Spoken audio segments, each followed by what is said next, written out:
At nearby Munshausen, Company C and Cannon Company were under attack all through the 17th, with the Germans so close that the gunners had difficulty depressing their howitzers low enough to hit them. The companies were without the tank support they had had on the first day, for soon after Lieutenant Flieg's tank platoon withdrew from Marnock, Colonel Fuller ordered Flieg and the platoon of infantry that accompanied him to help out in Clairvaux. Learning in early afternoon of the heavy pressure at Munshausen, Fuller withheld the infantry platoon for the defense of his command post, but sent Flieg and his tanks back to Munshausen. As the tanks moved up from the river valley toward the village, a Panzerfaust knocked out one, and when the others reached the fringe of the village, so many of the buildings were in flames that the tankers assumed no Americans remained.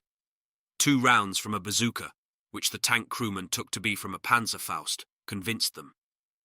In reality, the man firing the bazooka thought the tanks were German, and Company C and Cannon Company were in full control of Munshausen.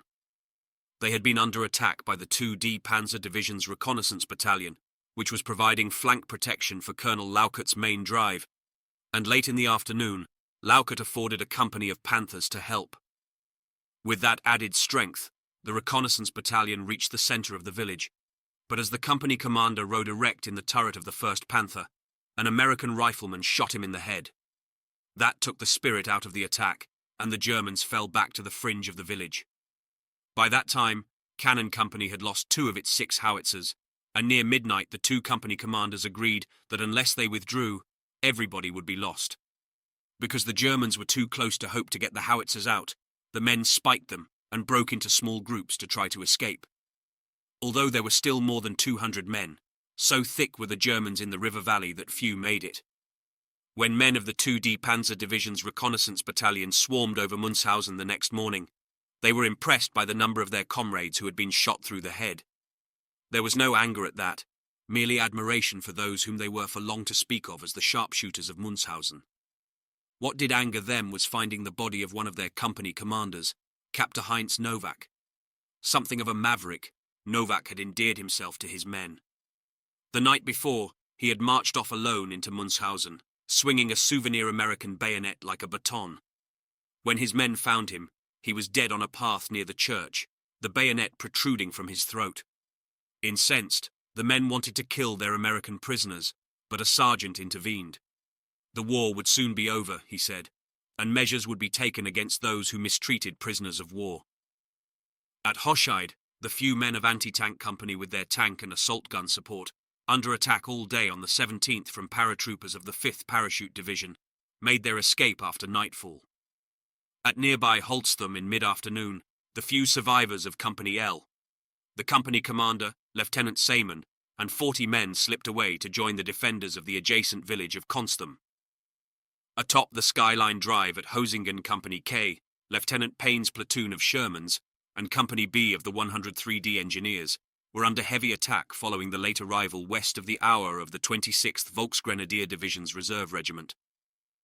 The continued American possession of Hosingen was so irksome to the commander of the 47th Panzer Corps, General von Luttwitz, that he early sent the Panzer Lehr Division's advance guard to help. He had to have unfettered passage through the village if the advance guard was to cross the Clerve downhill from Hosingen and exploit the gains of the 26th Volksgrenadier Division. So badly did he want the village that he told Colonel Laukert to loan a few of his Panthers and Mark IVs of the 2D Panzer Division to assist the attack from the north.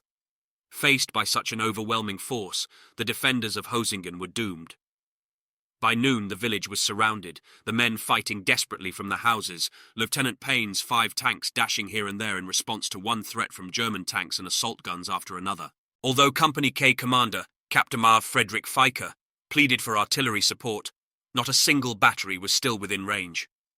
By nightfall, the engineers were isolated in one part of the village, the infantry and 3 remaining tanks in a perimeter defense of Company K command post in another, and ammunition was perilously low. When Captain Feiker radioed his situation to his battalion commander Major Milton in Consthum, Milton told him to break into small groups and infiltrate out to join the remainder of the 3D battalion in Consthum. So close were the encircling Germans, said Feiker, that would be impossible. Not long after daylight on the 18th, all ammunition exhausted, except for a few hand grenades and a few smoke rounds for non-existent 60 mm mortars, Fiker asked Milton what he was to do. The decision, said Milton, was his. Not long after that, a radio operator reported, "We have blown up everything there is to blow except the radio, and it goes next."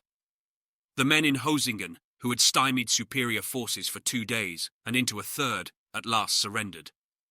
That they numbered little more than 300 came as a surprise to their captors. That only 7 had died in the prolonged fight came as almost as much of a surprise to the defenders themselves. At Constam, where the remnants of the 3D Battalion blocked 2 roads leading to the 28th Division's headquarters town of Wiltz, the defenders held under heavy pressure all through the 17th. During the morning of the 18th, the regimental executive officer, Colonel Strickler, who had been at Constam almost from the start, obtained General Cota's approval to withdraw. While the battalion commander, Major Milton, got the men and 3 surviving tanks ready to pull out, Strickler left by jeep in a hail of bullets to determine whether a bridge over the Clerve at the village of Kaustenbach was still in American hands. It was not, but no Germans were there either, and the survivors of the fight at Constam eventually made their way back to help defend Wiltz. By that time, almost all the other bridges over the Clerve south of Clairvaux belonged to the Germans. Soon after nightfall on December 17th, men of the 26th Volksgrenadier Division seized intact a bridge at Draufelt, downhill from Hosingen, another a mile downstream between Draufelt and Wilverwiltz, and a third at Wilverwiltz. A day late, the Volksgrenadiers, with the help of the Panzer Lehr Division, could at last begin their role in the race for Bastogne. In Clairvaux on December 17th, the first crisis arose around 9:30 in the morning, when Mark IV's and half-tracks approached along a steeply descending road from Marnock. Colonel Fuller promptly sent the platoon of 5 Shermans from the 707th Tank Battalion, that he had held in reserve in the town, climbing around 3 steep hairpin curves in the road at the edge of Clairvaux to meet them. At a bend high above the rooftops of the town, the 2 forces met in a blaze of fire. The Americans lost 3 tanks, the Germans 4, and the remaining tanks on both sides fell back. Rather than returning to Clairvaux, the 2 surviving American tanks turned left at the third of the hairpin curves along a road following the trace of the Clerve to the south, ostensibly to get more ammunition at the headquarters of their company. Whatever the reason, Colonel Fuller was to get no more help from them. Nor did he get much support from the platoon of tanks of the 9th Armoured Division CCR that he sent to help the infantry clear the Germans from the eastern end of Clairvaux. There, the platoon lost 2 tanks to German fire, one to a long-range shot from a German tank high above the town, the other to a Panzerfaust, and the remaining 3 withdrew without telling Fuller to their parent unit well beyond the Clerve. Those were the only tanks of Company B, 2D Tank Battalion, to survive the company's baptism of fire. The departure of those tanks was what prompted Fuller to order Lieutenant Fleig's tank platoon from Munshausen to Clairvaux. To get there, Fleig had to take a roundabout route down to the valley of the Clerve, and thence up the little road following the trace of the river, to the lower of the steep hairpin curves above the town. As Fleig's lead tank reached the road junction, a Mark IV high up the road above Clairvaux near an overlook, where in happier times hikers and tourists paused to look down on the picturesque rooftops of the town, opened fire.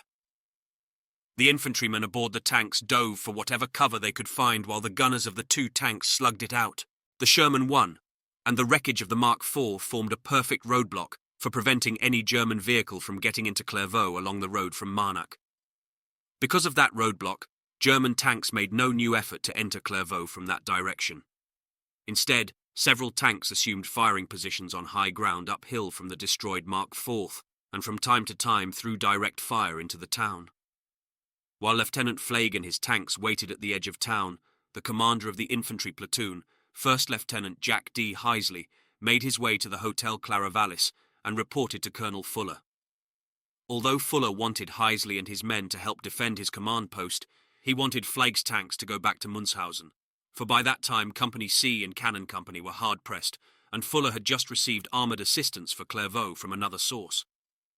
In early afternoon, in response to Fuller's continuing pleas for help, General Cota sent another small contingent from the 9th Armoured Division CCR, a platoon of self-propelled tank destroyers.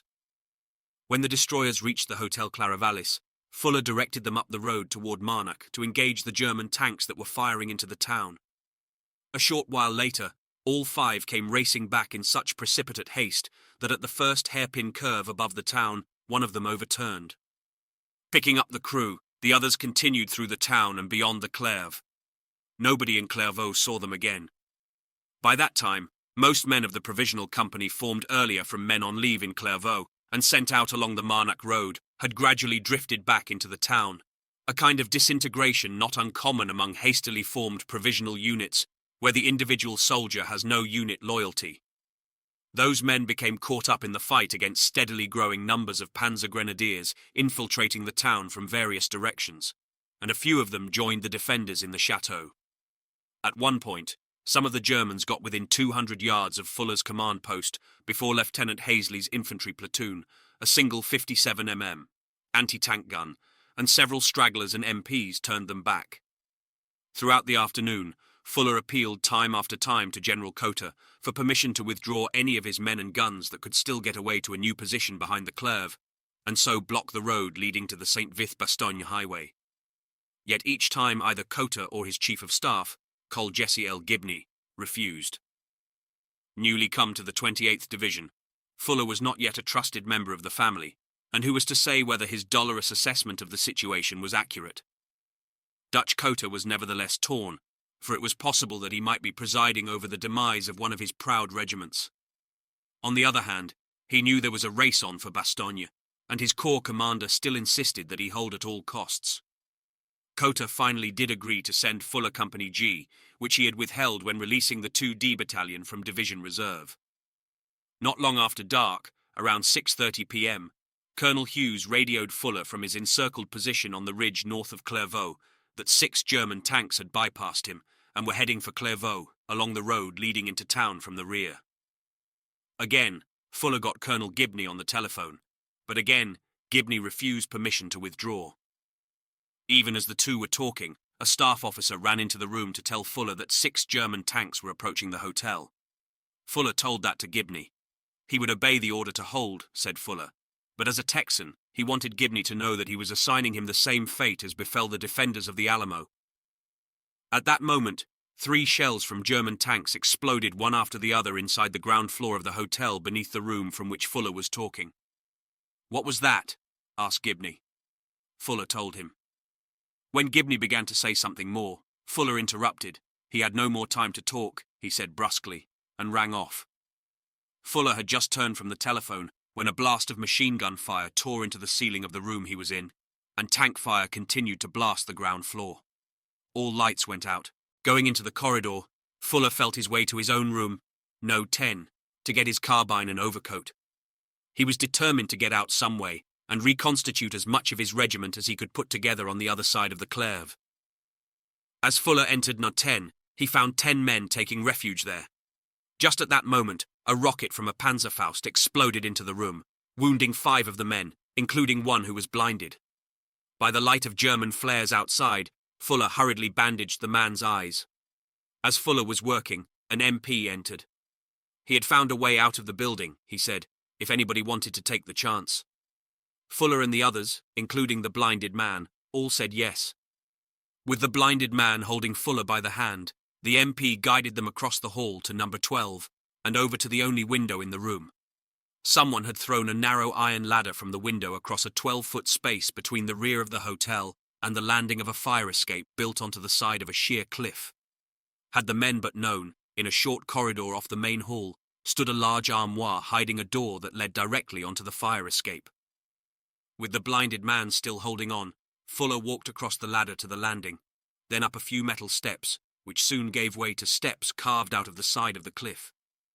The military policeman and 11 others followed. At the top, Fuller winded, paused briefly to catch his breath, then led the little group westward toward the village of Esselborn. There, he knew, one of the 2D Battalion's companies had once been billeted, so that there still might be a telephone with which to contact Cotter. He also hoped he might find Company G there, but in both cases, his hopes were vain. After rebandaging the blinded soldier's eyes, Fuller left him and another man, whose wounds made it difficult for him to walk in the care of an unarmed soldier. With the rest, he set off again in the hope of finding some part of the 2D Battalion that had been fighting north of Clairvaux. Back at the Hotel Claravallis, not long after Colonel Fuller made his escape, A switchboard operator put in a call to headquarters of the 28th Division. Germans were all over the command post, said the operator, and a tank had stuck its cannon inside the lobby of the hotel. Just as taught in communications training, the operator in a solemn voice said formally, "This switchboard is now closed." By midnight of December 17th, the fight by the centre regiment of the division, whose officers and men wore the bloody bucket shoulder patch, was nearing an end. Yet some who somehow managed to get across the Clerve River were to fight again along Highway N12, the St. Vith-Bastogne Highway, and only the next day, December 18, was resistance to end in Hosingen and Constam. So too, there was still to be a fight by men of the 110th Infantry's Headquarters Company, holed up in the old chateau in Clairvaux. The order received by the commander of Headquarters Company, Captain Claude B. Mackey, was to hold at all costs. For a little band of about 80 officers and men, armed only with carbines and M1S, plus a single .50 caliber machine gun, that was absurd. Yet it was the order Mackey had received, and that was what he intended to do. It was, Mackey might note, a romantic setting for a last stand, the ancient 12th century fortress with its thick stone walls, its turrets, and its firing apertures designed for the crossbow, but easily adaptable for a rifle or a carbine, perched atop a promontory, commanding not only the entire town of Clairvaux, but also the two bridges over the winding Clerve River, the highway leading in from Marnach, and to some degree the open ridge to the north.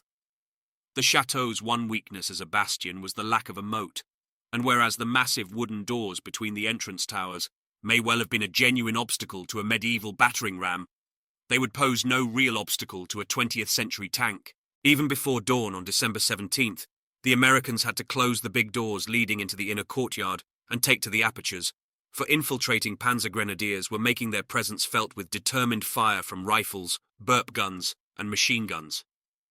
Sometimes the men opened the doors slightly to let in some American soldier seeking refuge, so that in time their numbers grew to 102, which included the regimental communications officer, Captain John Aiken, Jr. Since the chateau housed the regiment's message centre, there was a half-track in the inner courtyard with a radio, an SCR-193, by means of which the men could maintain contact with the division command post in Wiltz. In the dungeon beneath, there were 18 German prisoners of war and some 75 civilians, mostly elderly men, women, and children. Because the chateau housed Headquarters Company's kitchen, food and water were ample for all. 16-year-old Jean Servet, who had taken refuge in the chateau with his parents, found the siege a lark. Much of the time he roamed around watching the soldiers with fascination. During the height of the shelling, he came upon one soldier calmly playing a popular American tune on a piano and paying no heed to the shells bursting nearby. At one of the apertures, he watched another soldier, cigarette dangling from his lips, his rifle equipped with a sniper scope, calmly and deliberately squeeze off his rounds. Before Jean turned away for some other diversion, the man hit 4 Germans, one of whom rolled like a heavy stone down the steep wooded slope just across the Clerve from the chateau. Before daylight on December 18th, a Sherman from where and what unit, nobody inside the chateau knew, took up position in the outer courtyard. After daylight, as German tanks shoved aside the destroyed Mark IV on the road above the town and began descending the hill, the Sherman opened fire. From the road, the Sherman was difficult to spot, but somebody eventually picked it up. A first round merely scratched the armor plate, but a second entered between the turret and the hull, blowing off the gun. The Sherman's crew somehow survived and eventually reached safety beyond the Clerve. The firing from inside the chateau still indicated clearly that only armoured vehicles could make it through Clairvaux with impunity. That no doubt contributed to the German decision to get rid of the troublesome holdout. Fire from tanks and assault guns soon set a portion of the chateau to burning, and smoke billowed in the little courtyard. Considering the end to be near, Captain Aiken ordered the half-track and its radio destroyed with thermite grenades. Around noon on the 18th, a German tank rammed the big doors blocking the entrance, poised there, and fired a round from its cannon. To Mackey and Aiken, there appeared to be no point in resisting any longer. They brought out a white flag. As the Americans, the civilians, and the German prisoners all filed out, Jean Servet supported an American who had lost considerable blood from a wound in his cheek. Because of that, the Germans herded him together with the Americans. For Jean, The events had ceased to be fun. At the first opportunity, he slipped away. For the commander of the 5th Panzer Army, Hasso von Manteuffel, the commander of the 47th Panzer Corps, General von Luttwitz, and the German division commanders, the race for Bastogne took on added urgency during the evening of December 17th, with news through an intercepted radio message that the Allied command had ordered 2 American airborne divisions to Bastogne. The way the German commanders figured it, the airborne troops would reach Bastogne during the night of the 18th or early on the 19th. That made the continued slow progress on the second day of the offensive all the more upsetting. Not only getting Bastogne but also reaching and crossing the Meuse River appeared to von Manteuffel already imperiled.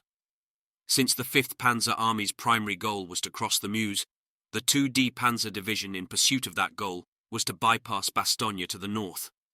Yet if Bastogne could not be taken swiftly, it would tie down German forces needed elsewhere, while at the same time affording the Americans a base from which to launch a counterattack that, as von Manteuffel put it, could seriously endanger the German attack. Thus it was critical that the Panzer Lehr Division, with help from the 26th Volksgrenadier Division, beat the American reinforcements to Bastogne, and thereby free the Panzer Lehr to join the 2D Panzer Division in the drive for the Meuse. The commander of the Panzer Lehr Division, the feisty General Bayerlein, believed that General von Luttwitz during December 17th had seriously jeopardized his chances of a coup de main at Bastogne. Von Luttwitz had committed one of Bayerlein's Panzer Grenadier regiments against the unyielding American defenders of Constam. And he had also appropriated Bayerlein's advance guard, the special task force he had created for quickly exploiting the early gains an armoured reconnaissance company, 2 companies of Panzer Grenadiers, and a company of Panthers against the strongpoint at Hosingen. By late afternoon of the 17th, both forces had incurred heavy casualties. Once von Luttwitz early in the evening of December 17th learned that the 26th Volksgrenadier Division had a bridge over the Clerve River at Draufelt, he nevertheless moved swiftly to get the Panzer Lehr marching toward Bastogne. He ordered Bayerlein's advance guard pulled back from Hosingen and shifted immediately to the bridge at Draufelt, to be followed by the division's previously uncommitted Panzer Grenadier Regiment. As the advance guard moved forward, Bayerlein reinforced it with 15 Mark IV tanks, a company of engineers, and a battery of self-propelled artillery that had toiled through the traffic jams endemic on the muddy roads leading up to the Skyline Drive from the valley of the Aar von Luttwitz, was taking a chance that the forces of the Panzer Lehr and 26th Volksgrenadier Divisions could jointly use the bridge at Draufelt and a steep winding road leading from the river valley toward the St. Vith-Bastogne Road, Highway N12. As soon became evident early on December 18th, to expect men moving basically on foot, but with a mix of motor vehicles and horse-drawn transport, to share a single narrow muddy road with armoured vehicles was to presume the millennium. Even the breakdown of a single vehicle meant a traffic jam of immense proportions until the vehicle could be shoved off the road. Bayerlein's armour was soon flowing to the west, not in a quiet, even stream, but irregularly from traffic congestion to traffic congestion, slowly and clumsily. The German commanders and the troops could only be thankful that for yet another day, low clouds and a misty rain concealed them from Allied fighter bombers. It was mid-afternoon before the armour could at last break free of the congestion. To the north, at Clairvaux, the 2D Panzer Division encountered no such difficulties, for the road through Clairvaux belonged exclusively to the division. That was not to say there were no delays, for the hairpin curves on the approach to Clairvaux and the narrow streets were tricky for the big tanks to negotiate, and until well into the day, small arms fire from the chateau made it difficult for anything other than tanks and assault guns to get through. Yet there was another route around the town to the north, and even before daylight on the 18th, advance elements of the 2D Panzer Division were on their way westward across the river, headed for Highway N12. On the American side, the commander of the 8th Corps, General Middleton, was running distressingly low on troops with which to slow the German advance. Late on the 17th, he at last agreed for General Cotta to withdraw the 110th Infantry behind the Clerve with the idea of forming a new delaying line west of the river, but that approval came too late for Hurley Fuller and almost all the regiment except Colonel Strickler and the remnants of the 3D Battalion in Constam. Those remnants, plus previously uncommitted Company G, were about all the 110th Infantry could still contribute as an organised force to further delay in front of Bastogne. Other than what remained of that embattled regiment, All that Middleton had left to throw into the fight were 3 engineer combat battalions, a separate non-divisional armoured field artillery battalion, and the 9th Armoured Division's Combat Command AR. It was precious little with which to delay 3 German divisions, including 2 panzer divisions, long enough to allow the 10th Armoured Division's CCB and the Airborne Division to get to Bastogne. At best, Middleton knew, not until late afternoon of the 18th could the combat command reach the town, and it might be well into the night before the first airborne troops arrived, which meant that only the next day, the 19th, could he hope to get any of the airborne troops into the line. Middleton sent one of the engineer combat battalions, the 44th, to help Cotter at Wiltz, and the other 2, the 35th and 158th, to form a screen of outposts in villages just beyond the eastern periphery of Bastogne. Earlier assigned to general support of the 28th Division, the Armoured Field Artillery Battalion, the 58th, was to support all units in front of Bastogne. Having also earlier ordered the 9th Armoured Division's CCR from Trois Vierges to an assembly area closer to Bastogne, Middleton, toward evening on the 17th, told the commander Col Joseph H. Gilbreth to establish 2 roadblocks in an effort to stay the German advance. As yet untested in battle, the 9th Armoured Division's CCR had the usual components of a combat command, a battalion each of armoured infantry, medium tanks, and armoured field artillery, and a company each of self-propelled tank destroyers, armoured engineers, and anti-aircraft artillery half-tracks mounting quad 50s. Yet the fighting had already drawn off a portion of Colonel Gilbreth's command, a platoon of tank destroyers to help the 112th Infantry near Ouren, another to help the 110th Infantry at Clairvaux, although 4 of the 5 guns had come back, and a company of medium tanks appropriated by General Cotter to help the 110th Infantry, of which only 3 survived. At Middleton's order, Gilbreth was to establish 1 roadblock at a road junction known as Antoniushof, the meeting of the road from Clairvaux with Highway N12, and another at a junction known as Fayetch, where a secondary road from the valley of the Clerve at Draufelt joined N12 only 8 miles from Bastogne. The terrain in the vicinity of the 2 junctions is unusual for the Ardennes high and rolling, devoid of the deep ravines and heavy woods cover to be found in most other places, and it afforded ample fields of fire for armoured vehicles. In a fairly straight line, the highway followed the crest of the high ground. Unfortunately for armour on the defensive, there were only 2 or 3 buildings at each road junction, and thus little cover or concealment for tanks and tank destroyers.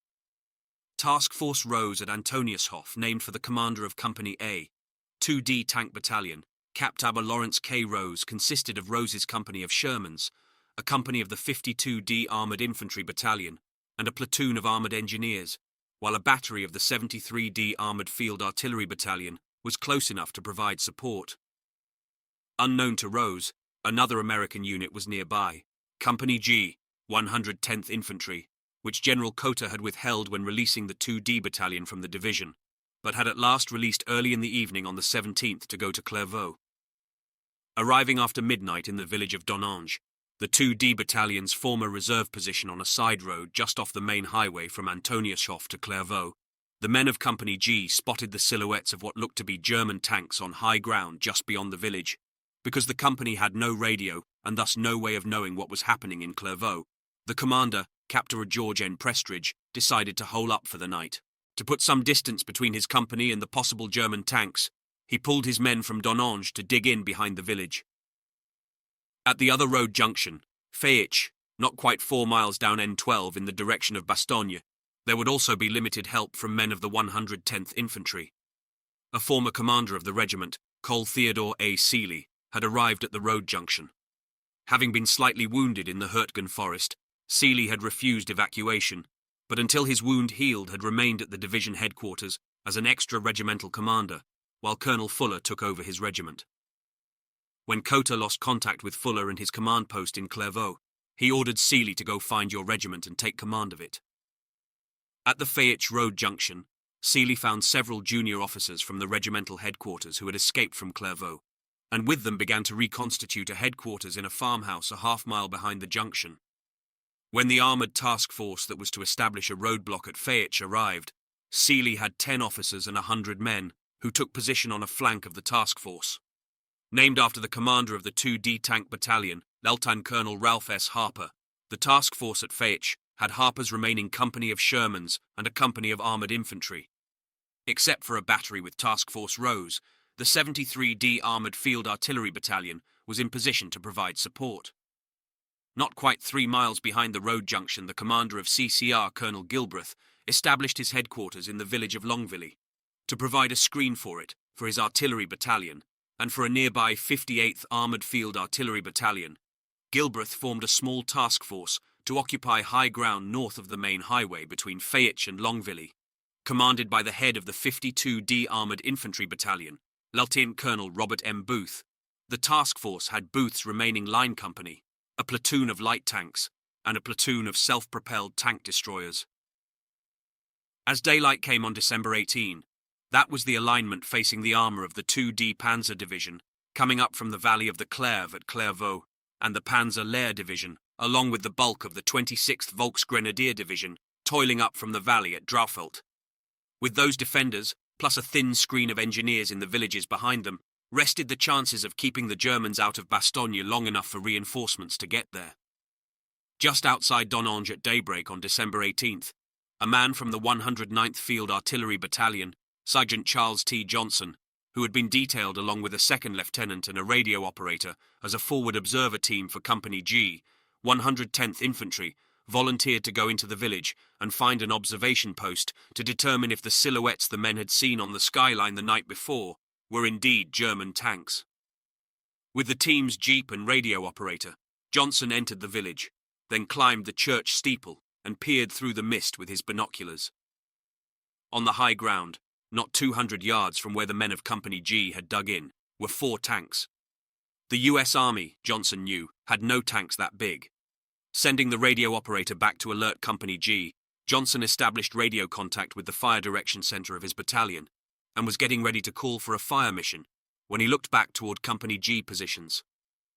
Having learned of German tanks so near, Captain Prestridge was marching his men back to the protection of the houses in the next village of Lallange. Quick to spot the movement, the German tanks began firing, and the infantrymen broke into a run to gain the cover of the houses. Climbing down from the steeple, Johnson found his radio operator waiting with the jeep behind a stone wall. They, too, raced back to Lallange. The German tanks failed to follow the withdrawal, for their goal was the road junction at Antoniushof, but an hour later, a company of Panzer Grenadiers supported by mortars attacked Lallange. From an observation post in a house, Johnson was able to bring down effective artillery fire, and the attack collapsed. During the action, Johnson was appalled at the conduct of his lieutenant. Lips trembling, his head in his hands, the officer cringed in a corner of the room. With the support of assault guns, the Germans in late afternoon attacked again. Although Johnson moved immediately into his observation post, try as he might, he was unable to raise the 109th Field Artillery Battalion on the radio. The instrument appeared to be dead. "They might as well fall back," said the lieutenant. A forward observer was no good without a radio. It gradually dawned on Johnson that the terrified lieutenant had sabotaged the radio in order to have an excuse to fall back. Johnson refused to go, but the lieutenant drew his pistol and ordered him to join him. The officer was shaking, tears in his eyes. My God, thought Johnson, this is the kind of thing that happens in the movies. Having no radio and facing a desperate man, Johnson decided to go along. If they made it out, he would turn him over to the MPs. Dodging mortar shells, the two took off across an open field, and after nightfall found Colonel Seeley's command post near the Fayette Road junction. While Johnson waited, the lieutenant went inside, but when he failed to return, Johnson asked the sentry at the door what had happened. The colonel, said the soldier, had put the lieutenant under arrest. Through the night of December 17th, Hurley Fuller had gotten nowhere in his efforts to return to the east bank of the Clerve River and find his 2D battalion. At every turn, he and the few men still with him ran into Germans or German tanks. By daylight, Fuller had become separated from everybody except a Lieutenant David Wright, but soon came upon 50 men of the 630th Tank Destroyer Battalion. They were trying to turn their jeeps and trucks around on a narrow woods trail in order to head south, for they too had run into Germans going the other way. Fuller and Wright joined them, but hardly had they begun to move when the little column came under fire from German tanks. There was no way past, and Fuller detected German infantry trying to encircle them. He ordered the vehicles set on fire, and led the little force the size of a platoon to a nearby hillock where the men dug in. They held there through the afternoon, losing 15 men to German fire. When night came, ammunition was so low that Fuller told the troops to break into small groups and try to escape. Fuller himself, with Lieutenant Wright and 3 men, had gone about a mile when they stumbled upon a German assembly area in a wood. Although the Americans hid, one of them suddenly jumped up and began shouting, "Kamerad." He told Fuller later that a German was pointing a rifle at him.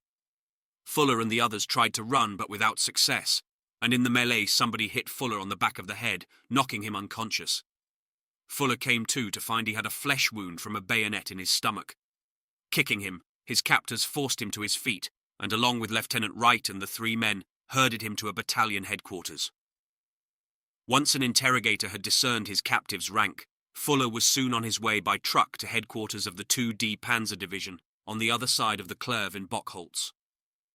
During the morning of the 18th, the 2D Panzer Division's reconnaissance battalion felt out the positions of Task Force Rose at Antoniushof, and in early afternoon, Panzer Grenadiers and Mark IVs and Panthers attacked.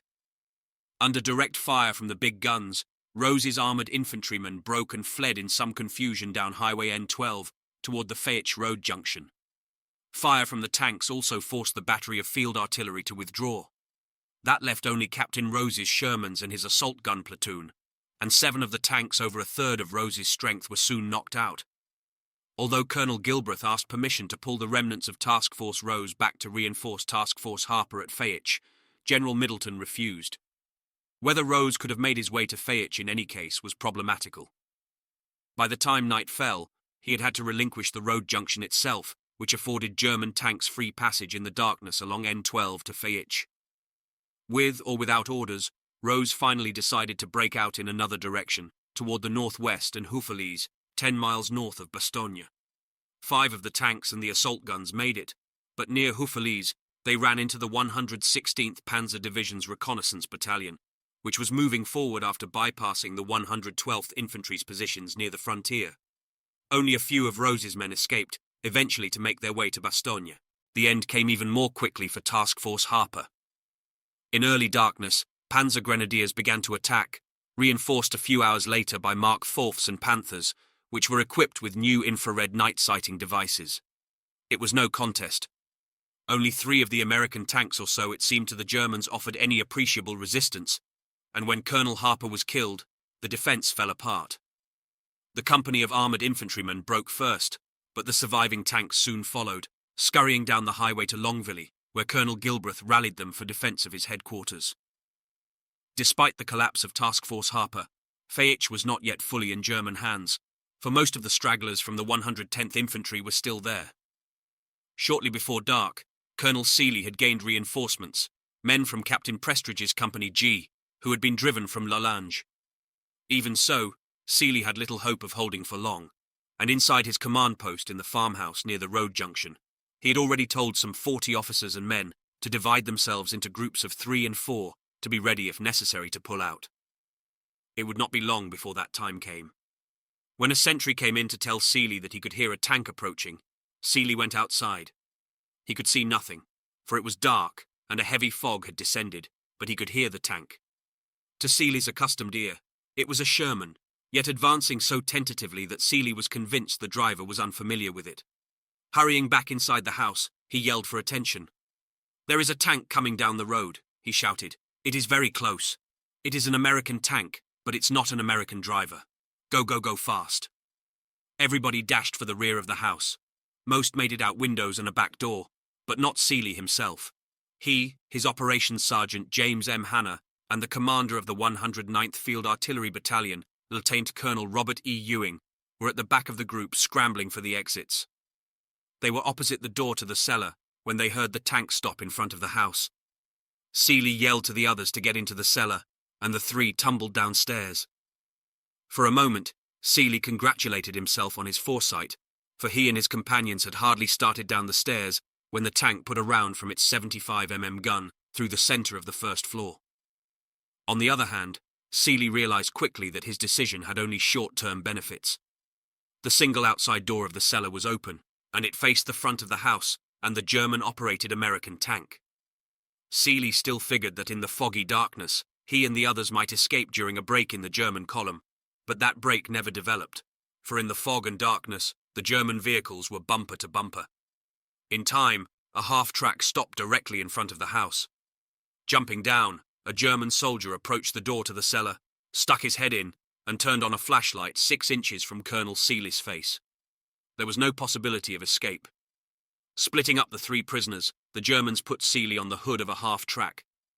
As the column inched toward Longville, Seely took advantage of a pause, jumped off, and headed for a wood. Although bursts of fire followed him, he escaped without injury, but his freedom was to be short-lived. Groping through the dense fog, he bumped into the side of another German half-track. Recaptured, Seely was to stay with that half-track for 3 days, until a German company commander recollected that he had captured a senior officer and sent him to the rear. At headquarters of the 2D Panzer Division, his presence confused his interrogators. They had already captured one colonel, whom they had identified as the commander of the 110th Infantry, and they knew that 2 other regiments of the 28th Division, the 109th and 112th, were still intact. Thus they deduced, not without some logic, that Seely commanded the 111th Infantry, which indeed had been a part of the division before the US Army adopted a triangular structure for its divisions. Seely said nothing to correct their error. Colonel Gilbreth and the remnants of Task Force Harper in Longville were left in the meantime to wonder why the German tanks that had dealt such a blow at Fayich failed to follow up their advantage, for through the night the Germans made no assault on Longville. The answer was that the 2D Panzer Division was not headed for Bastogne, but for the Meuse. At a road junction a half-mile outside Longville, the troops and vehicles of Colonel Lauckert's division turned off the main highway onto a road bypassing Bastogne to the north.